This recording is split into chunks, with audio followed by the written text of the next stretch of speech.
Brother wants to bring his manipulative best friend to my wedding, but I refuse and invite his girlfriend instead, causing a huge argument. My brother is 29 and has been with Leah for about 2 years.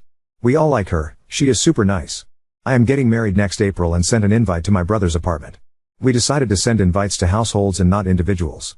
For example, our aunt received an invite for her family and not for each individual. Last Thursday, we met at my parents' place. It was just the core family because of some tax reasons, lol. While there, I asked my brother about Leah's dietary restrictions. I know that she is a vegetarian for health reasons and that she cannot have certain raw vegetables. He said that she wasn't going to come and that he was taking his girl best friend, Amanda, instead. Now, their relationship is weird AF. Amanda has always been stringing my brother along, in my opinion. He always denies having feelings for her, but let's be real here. Amanda would date other guys, blow off my brother, then when things were on the decline with her partners, she would be attached to him again. Her last boyfriend broke up with her right around the time my brother, his then ex-girlfriend, Amanda, and her ex were supposed to travel to Spain. What did my idiot brother do? Go with Amanda alone because Amanda was uncomfortable with his ex-girlfriend. Obviously, he acted blindsided when his girlfriend broke up with him. I didn't even say anything anymore because it's all so weird. So, when he said that, I asked if Leah already had other plans.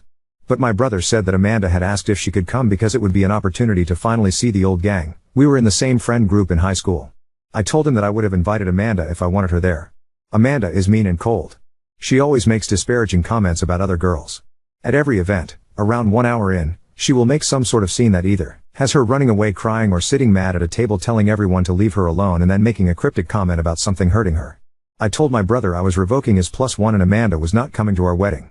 He accused me of being misogynistic and bigoted because I don't understand opposite-sex friendships. Which is BS. My husband has a female childhood friend who is his best woman. I love her too and she has been amazing. And she respects fucking boundaries. She always includes me and made a huge effort when I started dating my fiancé to integrate me into the friend group. Anyway, I said my decision was final. He could take it or leave it, but I would be inviting Leah myself because I like her. He screamed at me and told me to keep out of his business. I said to get rid of his weird fucking feelings for Amanda. He is mad at me. My dad said is none of our deal. My mom is furious with my brother. So Aita? Edit, to answer some questions the invite was addressed to the Smiths. Funnily enough, Leah had the same last name as us. Granted, we have one of the most common last names. Yes, they live together. The tax thing is nothing huge. My parents have a small business but are really bad at keeping track of all their receipts. So every month we go and help them. We digitalize the receipts and put them in a bookkeeping software for the account and update one. I listen to 2 hot takes every day on my commute, so it was a huge surprise when you responded to my post. Thanks for your insights. Regarding the invitation, I now realize I shouldn't have phrased it as inviting a single person. I thought inviting households would be cute and less pressure for guests. Lesson learned, LOL. Here's an update I'd like to share with you. After the confrontation, I didn't hear from Leah or my brother for about 2 days. During that time, Amanda reached out to me upset about my Reddit post. She called me an asshole and insisted that Leah is not the only special woman in my brother's life. She argued neither Leah nor I have the right to be selfish with my brother's time, asserting she existed before Leah or any of his girlfriends and would outlast them all. She ended with a presumptuous statement that she would surely see me at my wedding. I was fuming. I chose not to engage with her other remarks but instead sent her a clear message. Hello Amanda. You are not invited to my wedding. If you want to see the old gang, please organize a coffee date when they're all in town. Should you appear at the wedding, you will be escorted out, peacefully by staff or with police involvement. Please refrain from contacting me or my husband. Amanda responded with more emails, mostly vague threats and name-calling, and turned to Instagram to indirectly target me. She tagged me in posts, making my username small so people wouldn't notice me tagged but would see it in my notifications. She also used an Ask Me Anything sticker on her Instagram story, where I'm pretty sure she asked herself leading questions. Highlights included questions like, what's the perfect outfit for a wedding? With a photo of herself in a dress captioned, this. But sadly I'll never get to use it, and what is your pet peeve? Followed by a rant about nosy people who think they have the right to control others. She flooded her story with sad quotes about no longer having a girl's girl. She tagged me in every single one. Of course, I screenshotted them all, lol. Some friends reached out when Amanda started spreading a different story, claiming I originally invited her but later disinvited her because Leah hates her and pressured my brother to do the same. The cool part? Not one person believed her. Many of our old high school friends have cut ties with Amanda, and the few guys who still talk to her are more linked to my brother.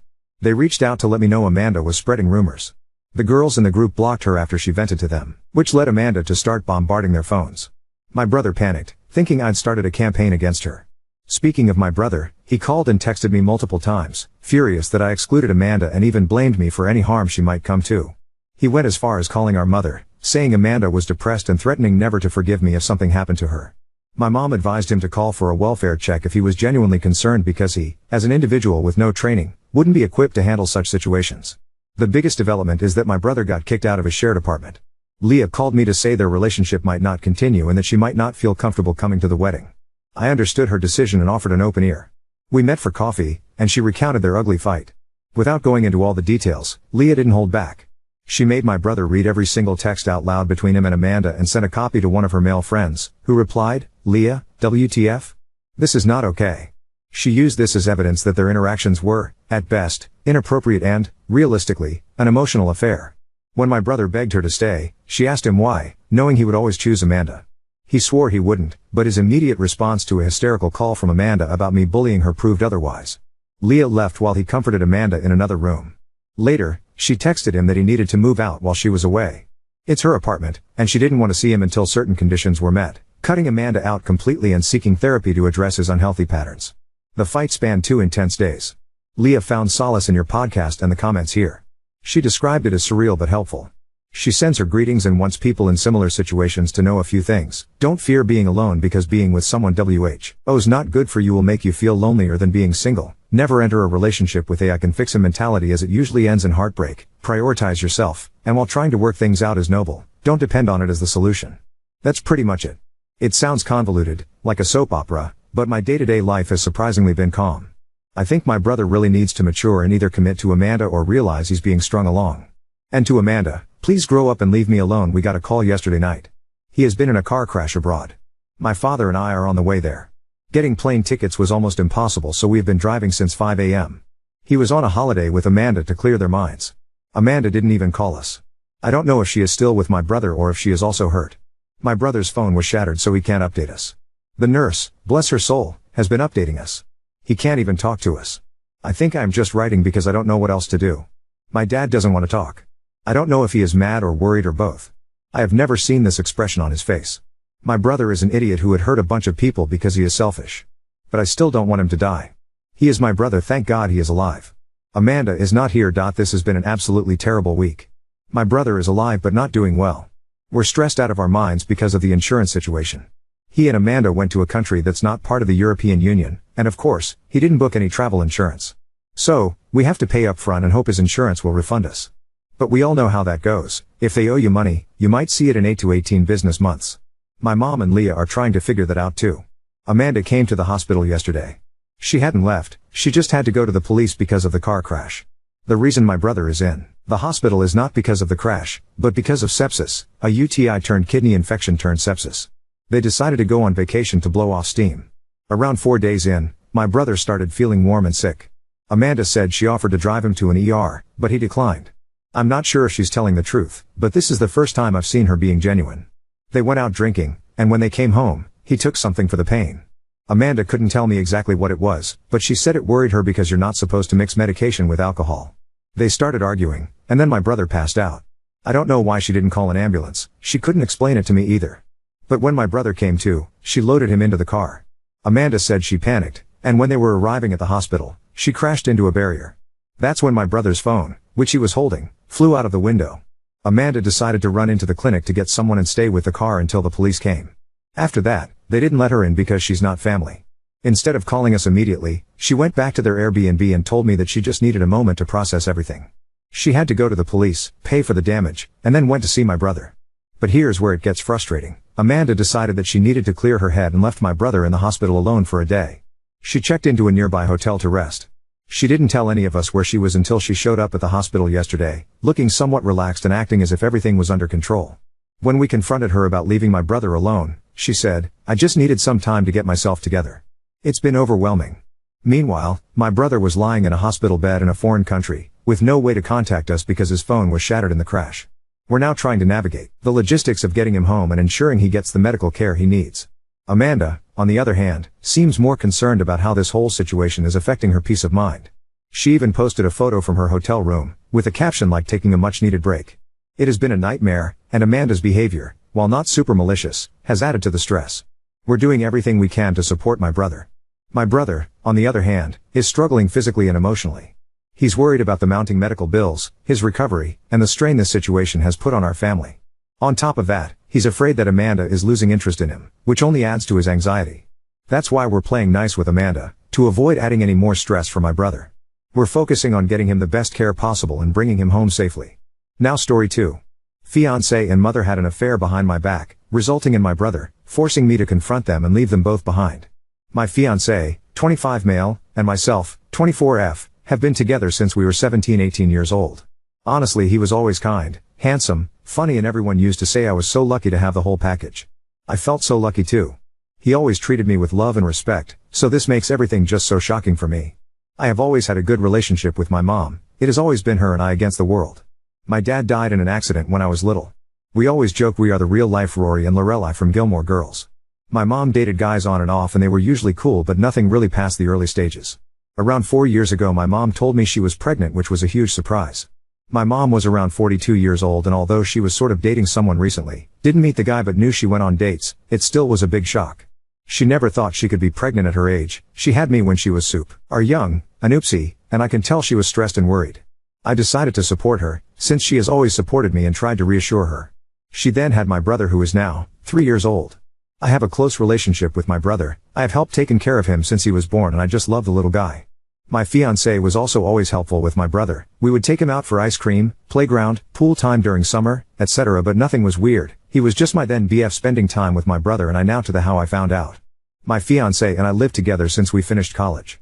My fiancé was not at home since he was hanging out with friends, but I was home BC. I didn't feel like going out and just wanted to chill on my sofa. At some point during binge watching a series on Netflix, my laptop died and I was too lazy to go get my charger, so I just took my fiancé's iPad. I know the password but honestly never used it before. The iPad logged in and I got a bunch of messages pinging. I guess he hasn't used it in a while too? Anyways, this got my attention and I went to check it out, and OFC, I found everything. My mom's number wasn't under her name, but I recognized the number and verified it with my phone. She was telling him she felt guilty and that I should know. He said he also felt guilty but couldn't lose me, and they /backed it up. She said that it was unfair for my brother to never not know his dad, and that if he could live having his son around not behaving like a dad but a brother-in-law. I broke down. What the actual F? There weren't a lot of older messages, just some photos stored of my brother as a newborn, my mom pregnant, and more photos of my brother growing up in an album. I couldn't anymore. I cried for what it seemed ages, and I wait for my BF to come back home. I wish I was one of those women that can pretend and get things together before confronting the cheater, but I can't. He came back later that night, RO, 23:30, and I just gave him the iPad with the conversation opened and saw his face completely go pale. I asked for an explanation. When? How? Why? And he didn't want to at first, but knew he had to. Apparently a few years back while I was traveling with some friends, girls trip, my fiancé and mom had dinner together. This isn't strange since he has been part of the family for so long. Sometimes mom and fiancé would eat together at our place even if I was busy with sports or out. I did the same with his parents.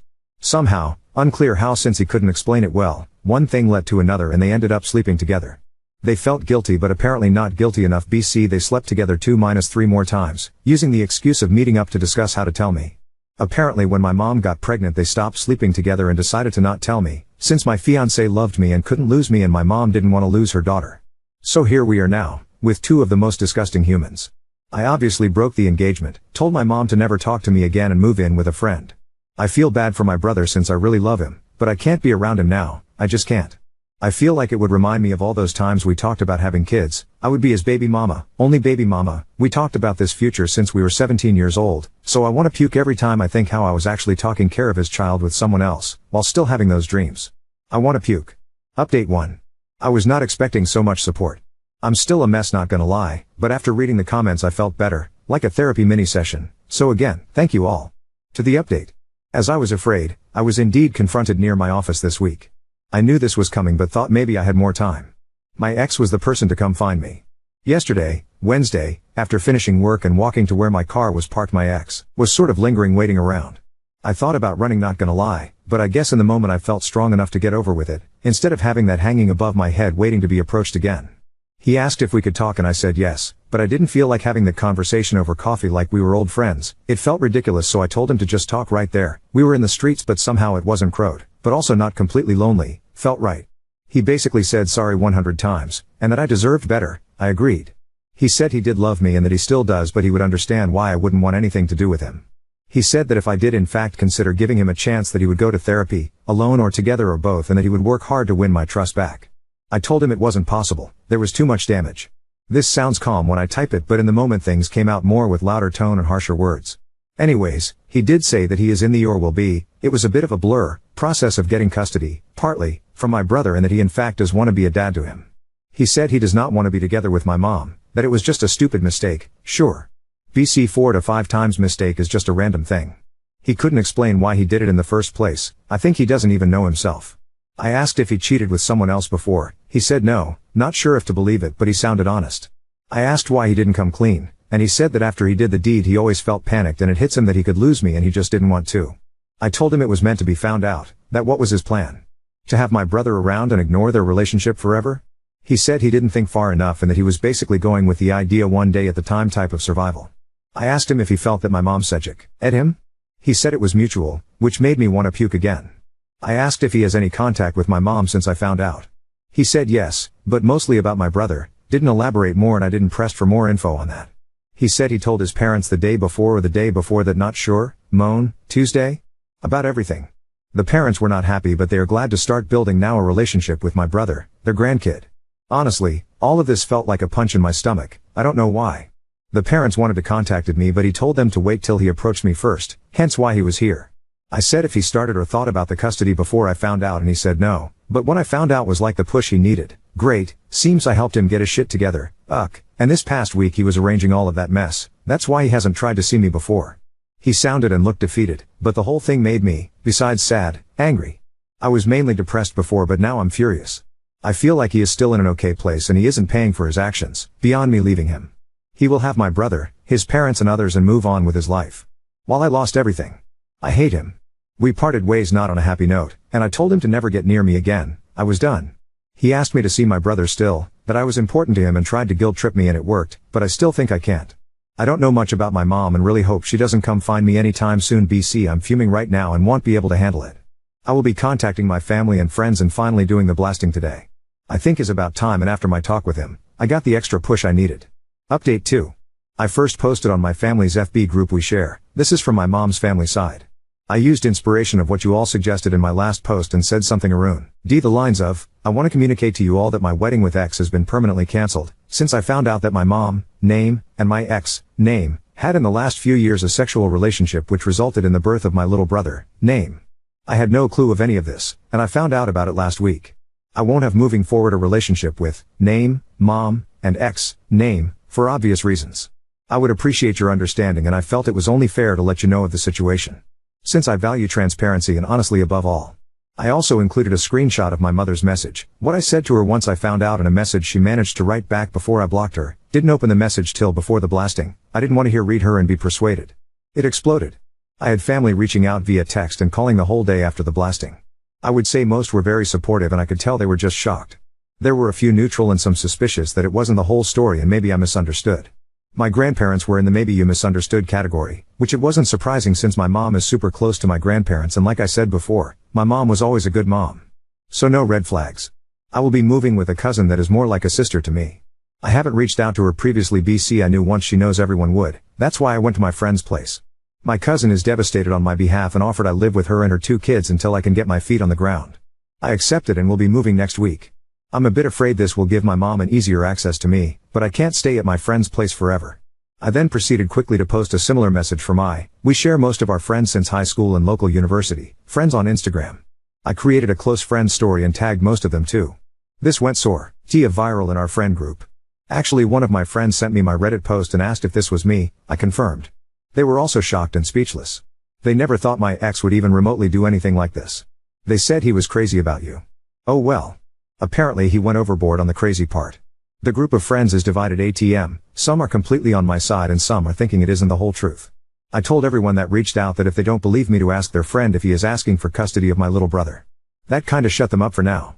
My ex deleted his social media apparently. Also, my ex's parents called me like I guess they would.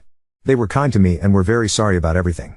I got the feeling they are also overwhelmed and very disappointed. However, it was clear they will be supporting their son. They are very upset at my mother, and don't want anything to do with her, but not sure how that will work with my little brother and everything else. They tried to give me info about the custody and what is my ex up to now, But I shut that down quickly and told them I don't want any info, I want to move on. I also asked them to not reach out in the near future, that I needed distance, especially if they will be supporting my ex. He is living with his parents ATM. Also my ex and my mother after the blast were going nuts trying to reach out to me.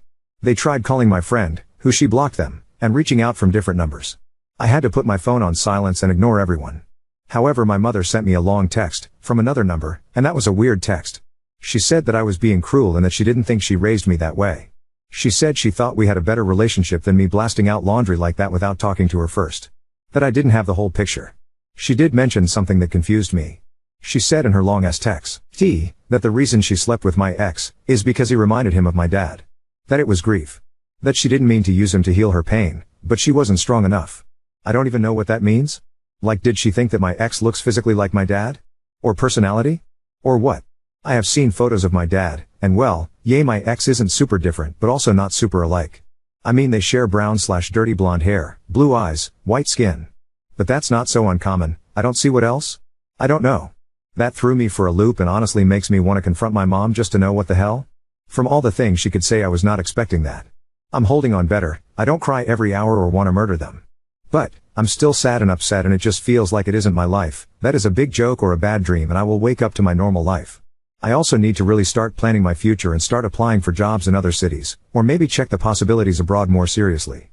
I might ask for 2 to 3 days off work to really get my thought together and do some research. I'm terrified tbh. I feel frozen, but I know I need to start moving. Commenter number 1, that mom is hilarious. I thought I raised you better. I never in a million years thought you'd fuck my boyfriend, but here we are. Commenter number 2, my petty ass would be sending her that. Commenter number 3, right? The irony of her blaming you for airing laundry when she did that. Commenter number 4, the laundry wouldn't be dirty if you hadn't fucked my boyfriend on it.